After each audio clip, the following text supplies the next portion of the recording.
Hello दोस्तों, तो कैसे हैं आप सभी लोग। उम्मीद करते हैं सभी बढ़िया बिंदास एकदम फर्स्ट क्लास होंगे और अच्छी सी मेहनत कर रहे होंगे। तो चलो देर ना करते हैं, शुरू करते हैं आज का टॉपिक है हमारा ब्रेन। ह्यूमन ब्रेन से जितने भी क्वेश्चन बन सकते हैं, आज हम सिर्फ 20 क्वेश्चन लेकर के आए हैं। 20 क्वेश्चन का लाएंगे, 20 क्वेश्चन की सीरीज चलाएंगे, ठीक है। पर डे 20 क्वेश्चन लेकर के आएंगे और हर पार्ट से लेकर के आएंगे। तो आज हम 20 क्वेश्चन लेकर आए हैं ब्रेन से, मस्तिष्क से। और ये क्वेश्चन वो होंगे जो क्वेश्चन एग्जाम में आए हुए हैं, और एक भी क्वेश्चन ऐसा नहीं होगा जो कि रिलेटेड नहीं होगा, अनरिलेटेड होगा। सारे क्वेश्चन बढ़िया क्वेश्चन होंगे। चलो शुरू करते हैं। सबसे पहला क्वेश्चन क्या बोलता है? परिधि तंत्रिका तंत्र। तुम्हारा परिधि तंत्रिका तंत्र होता है, उसमें कितनी जोड़ी तंत्रिकाएं होती हैं या कितनी जोड़ी तंत्रिकाओं से बना होता है। देखिए मेरे भाइयों, परिधि तंत्रिका तंत्र दो प्रकार का होता है, एक तो क्रेनियल, एक स्पाइनल, ठीक है। सबसे पहले इसमें होती कितनी जोड़ी हैं? होती हैं 43। Option A is the right answer.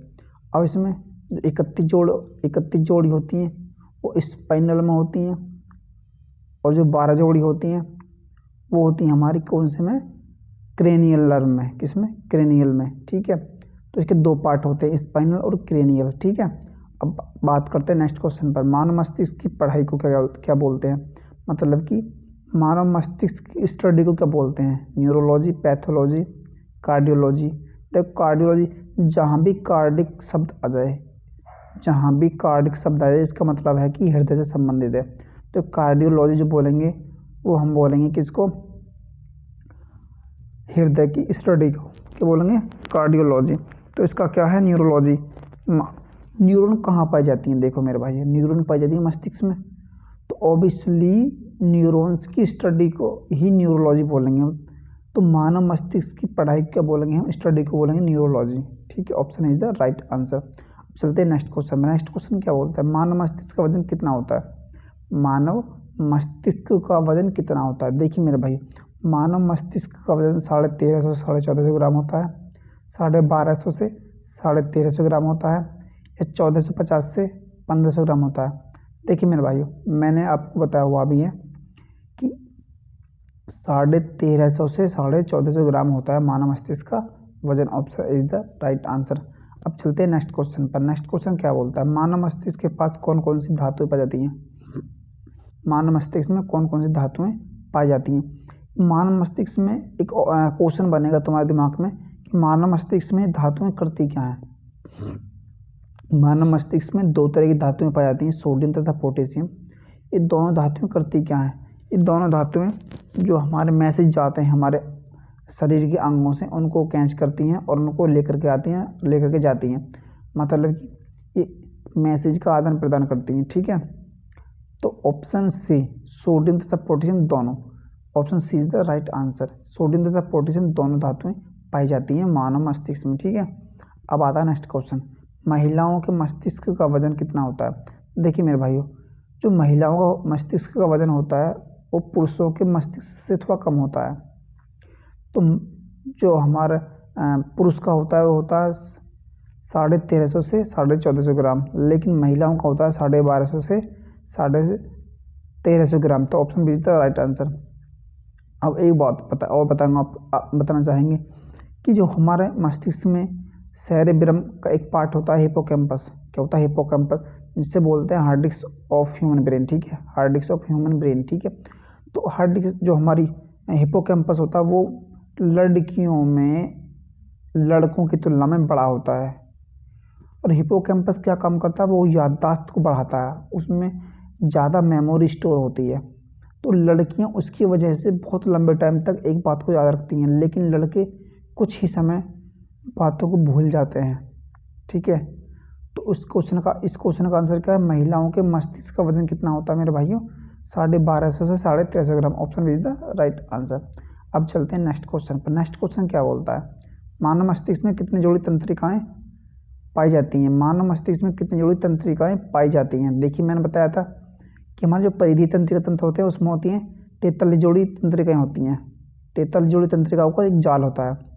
अब इस मानव मस्तिष्क में जो हमारा मस्तिष्क कौन से तंत्र में आता है, जो क्रेनियल नर्व है, जो क्रेनियल तंत्रिका तंत्र है उसमें आता है। तो क्रेनियल तंत्रिका तंत्र में मस्तिष्क आता है, तो मस्तिष्क में कितने जोड़ी तंत्रिकाएं पाई जाएंगी, तो मस्तिष्क में पाई जाएंगी 12 जोड़ी। Option is the right answer.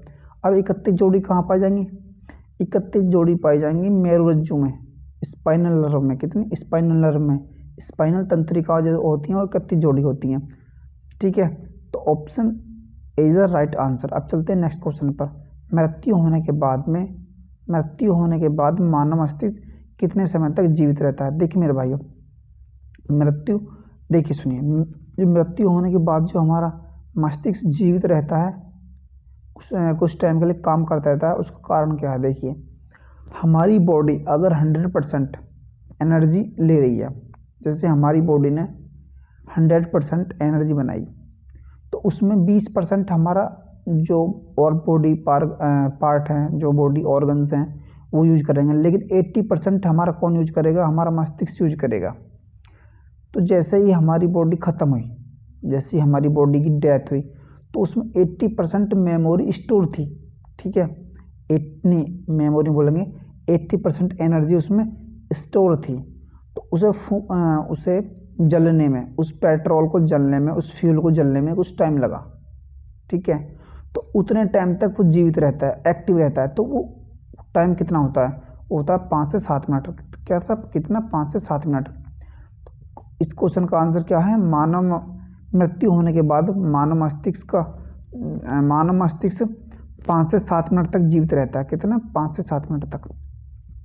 अब बात करते हैं नेक्स्ट क्वेश्चन पर। मेरुरज्जु में कितनी जोड़ी तंत्रिकाएं पाई जाती हैं। देखिए बताता मैं, स्पाइन नर्व, ये क्या है, स्पाइनल नर्व की बात कर रहे हैं। मेरुरज्जु का मतलब होता है स्पाइनल नर्व में कितनी जोड़ी होती हैं, 31 जोड़ी। Option D is the right answer. अब चलते हैं नेक्स्ट क्वेश्चन पर। मानव अपने पूरे जीवन में कितने प्रतिशत मस्तिष्क प्रयोग कर पाता है।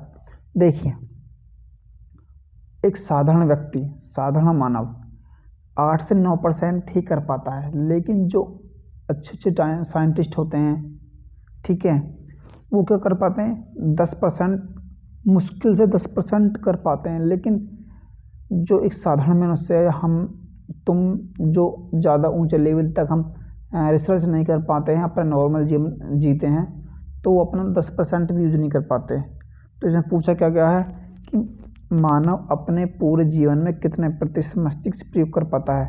तो इसका आंसर है ए, केवल 10%। कितना, केवल 10%। अब चलते हैं आगे। मेनिंजेस क्या है। मस्तिष्क की झिल्ली है, हृदय की झिल्ली है, त्वचा की परत है, पेट के अंदर की परत है। पेट के अंदर एक परत होती है जो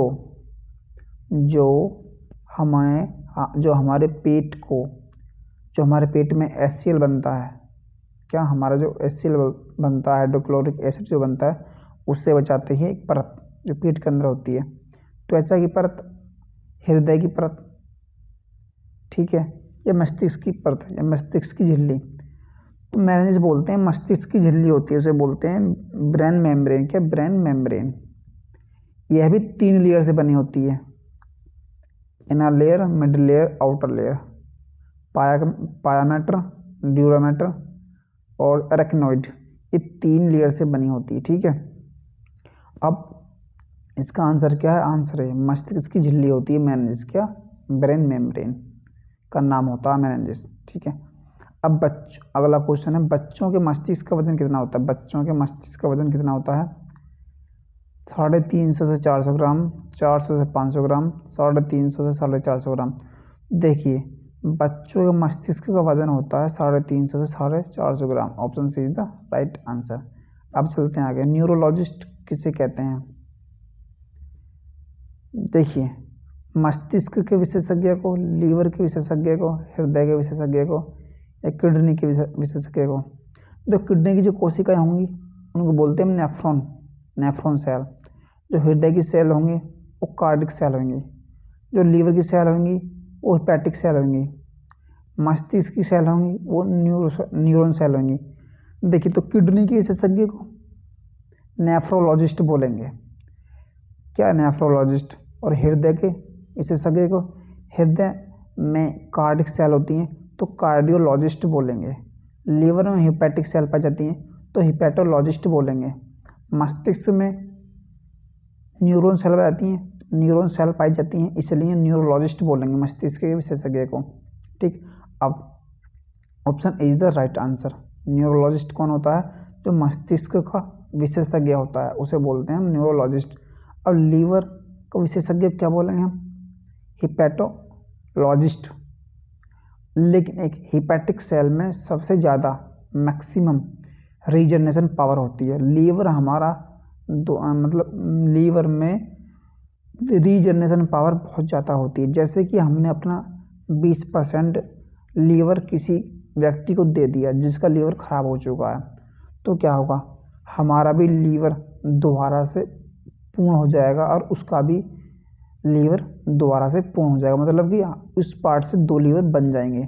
ठीक है, अब चलते हैं आगे। मानव मस्तिष्क में कितने दिन में अधिकतम कितने विचार, क्वेश्चन क्या है? मानव मस्तिष्क में एक दिन में अधिकतम कितने विचार आ सकते हैं? देखिए मेरे भाइयों, बात कर रहा है एक स्वस्थ व्यक्ति की। एक स्वस्थ व्यक्ति में जो बढ़िया सही है एकदम, व्यक्ति कोई बीमारी से ग्रसित नहीं है, उसमें एक दिन में कितने विचार आ सकते हैं उसके दिमाग में? देखिए मेरे भाई, 70 से 80 हज़ार आएंगे, 80 से 85 हज़ार आएंगे, या 60 से 70 हज़ार आएंगे। देखिए मेरे भाई, 70 से 80 हज़ार थॉट आते हैं प्रतिदिन एक व्यक्ति के में। कितने? 70 से 80 हज़ार। लेकिन ज़्यादातर विचार नेगेटिव होते हैं, नकारात्मक होते हैं, जिससे हमारे अंदर नकारात्मकता आती रहती है। जिस व्यक्ति ने इन नकारात्मक विचारों को ज़्यादा गहराई से नहीं लिया, वो तो अपना जीवन अच्छे से व्यतीत कर लेगा। अगर जिस व्यक्ति के अंदर इन विचारों को गहराई से लेने की आदत हो गई या गहराई से लेने लगा, तो वो आदमी हमेशा प्रॉब्लम से ही घिरा रहेगा, वो अपना जीवन अच्छे से नहीं व्यतीत कर पाएगा। ठीक है, तो इस क्वेश्चन का आंसर क्या है? 70 से 80 हज़ार। ठीक है, ऑप्शन ए। अब चलते हैं नेक्स्ट क्वेश्चन पर। मानव मस्तिष्क के टेस्ट का क्या नाम होता है? मानव मस्तिष्क की जो टेस्ट होता है वो किससे होता है?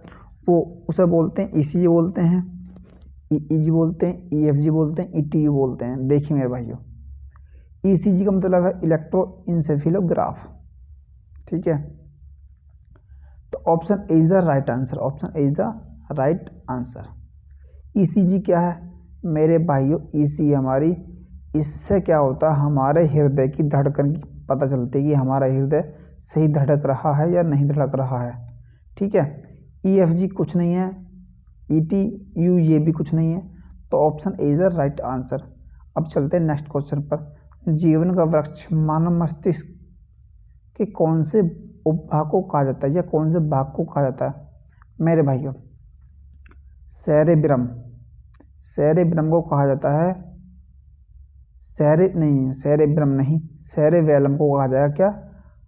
सेरेबेलम को मानव मस्तिष्क जीवन का वृक्ष का कहा जाएगा, सेरेबेलम को मानव मस्तिष्क का।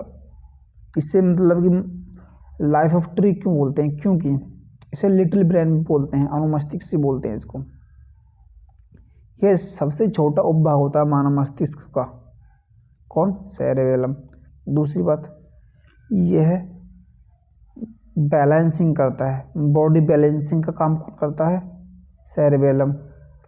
मसल्स कॉन्ट्रैक्शन कौन करता है? सेरेबेलम। मतलब कि बहुत सारे काम करता है। शराब पीने पर कौन अनबैलेंस हो जाता है? सेरेबेलम। ठीक है, तो इस क्वेश्चन का आंसर क्या है? लाइफ ऑफ ट्री किसे बोलते हैं? सेरेबेलम को। अब चलते हैं नेक्स्ट क्वेश्चन पर। अनैच्छिक क्रियाओं को मानव मस्तिष्क का कौन सा भाग कंट्रोल करता है? कौन कंट्रोल करता है? देखिए मेरे भाइयों, देखिए अनैच्छिक क्रियाएं होती क्या हैं? इनवॉलेंटरी रिएक्शन होती कौन सी? देखिए, जिन्हें हम हमारे बिना इच्छा के हों, जिन्हें हमारी इच्छा करे तो भी हो, न इच्छा करे तो भी वो चलती ही रहे, उन्हें बोलते हैं अनैच्छिक क्रिया, इनवॉलेंटरी रिएक्शंस। जैसे कि हृदय की धड़कन, श्वसन, रेस्पिरेशन, पाचन, रक्तचाप, ब्लड प्रेशर, बीपी, ये सब क्या है? हमारे सब अनैच्छिक क्रिया हैं। पलक झपकना, खांसी, खांसना, जुकाम, गैस बाहर करना, फार्ट, मतलब ये सारी क्रियाएं क्या अनैच्छिक क्रियाएं हैं। अब ये दो तरह की होती हैं अनैच्छिक क्रियाएं, सहायक क्रिया और जैविक क्रिया। कौन कौन सी? सहायक क्रिया और जैविक क्रिया। इसके बारे में हम आगे पढ़ेंगे अब। तो इसका आंसर क्या है हमारा? अनैच्छिक क्रियाओं को मानव मस्तिष्क का कौन सा भाग कंट्रोल करता है? Medulla oblongata. कौन? Medulla oblongata. Option A is the right answer. हमारे शरीर की मांसपेशियों में मस्तिष्क का कौन सा भाग कंट्रोल करता है? मांसपेशियों को, मतलब कि कौन सा भाग हमारे मसल्स को कंट्रोल करता है? मसल्स का कंट्रोल करने का मतलब है जैसे कि हमने किसी वस्तु को पकड़ने की कोशिश की तो उसमें हेल्प कौन करेगा? कौन सा पार्ट हेल्प करता है मेरे भाइयों? वो करता है सेरेबेलम। कौन सा? Cerebellum. Option is the right answer. इसे ही लाइफ ऑफ ट्री बोलते हैं। शराब पीने पर यही डिसबैलेंस होता है। तो क्या है? यही है इसका आंसर। कौन सा? Option is the right answer. अब चलते हैं नेक्स्ट क्वेश्चन पर। नेक्स्ट क्वेश्चन क्या बोलता है? निम्न में से कौन सी जैविक क्रिया नहीं है? देखिए जैविक क्रिया कौन कौन सी होती हैं? जिनके ना होने पर हमारे शरीर की मृत्यु हो जाए, हमारी डेथ हो जाए, उन्हें बोलते हैं जैविक क्रिया। जैसे सांस लेना, श्वसनदर, रेस्पिरेशन, रक्तचाप, बीपी, ब्लड प्रेशर, पाचन। अगर हमारा पाचन रुक गया तो हमारी डेथ हो जाएगी। हृदय की धड़कन रुकी, डेथ हो जाएगी। बीपी रुका, डेथ हो जाएगी। ये सारी क्रियाएं क्या हमारी जैविक क्रियाएं हैं। इसमें पूछा क्या गया है? जैविक क्रिया नहीं है। तो देखो उबासी एक जैविक क्रिया नहीं है। बाकी ये तीनों जैविक क्रियाएं में आती हैं। निम्न में से कौन सहायक क्रिया नहीं है? अब हम बात करते हैं सहायक क्रिया में। सहायक क्रिया वो होती हैं जिनके होने और ना होने से शरीर पे कोई इफेक्ट ना आए, कोई प्रभाव ना पड़े, उन्हें बोलते हैं हम सहायक क्रिया। जैसे उबासी लेना, उबासी आ गई, उबासी आने से ना तो हमारे शरीर पर इफेक्ट पड़ा और ना आए तब भी कोई कुछ नहीं पड़ेगा, और आ जाए तब भी कुछ नहीं पड़ेगा। ठीक है। इसी प्रकार डकार लेना, डकार आ जाएगी तब भी कोई दिक्कत नहीं है, नहीं आएगी तब भी कोई दिक्कत नहीं है। गैस बाहर करना, ये भी कोई दिक्कत नहीं है। ठीक है। लेकिन भोजन का पचना यह एक सहायक क्रिया नहीं है। अगर यह बंद हो गई तो शरीर की मृत्यु हो जाएगी धीरे धीरे। ठीक है। तो इसमें क्या कहा गया है? इनमें से कौन सहायक क्रिया नहीं है? तो D is the right answer. भोजन का पाचन क्या है? सहायक क्रिया नहीं है। किसमें आता है? जैविक क्रिया के अंदर आता है। तो चलते हैं नेक्स्ट क्वेश्चन पर। नेक्स्ट क्वेश्चन क्या बोल रहा है? नेक्स्ट क्वेश्चन कहता है शरीर के अंगों को मस्तिष्क से कौन सा भाग जोड़ता है? ठीक है। इसका जो क्वेश्चन लिखा हुआ है इस तरीके से लिखा हुआ है, शरीर के अंगों को मस्तिष्क से कौन जोड़ता है? मस्तिष्क का कौन सा भाग जोड़ता है? जैसे कि कनेक्ट करता है, एक मतलब कि ब्रिज की तरह काम करता है। ठीक है। तो कौन सा पार्ट करता है? वो करता है पोन्स फेरोलाई। कौन सा? Pons varolii. Option is the right answer. तो आज के लिए इतना ही क्वेश्चन, कल फिर मिलेंगे नए सेशन के साथ में। तब तक के लिए थैंक यू, धन्यवाद, और अच्छे से पढ़ते रहिए।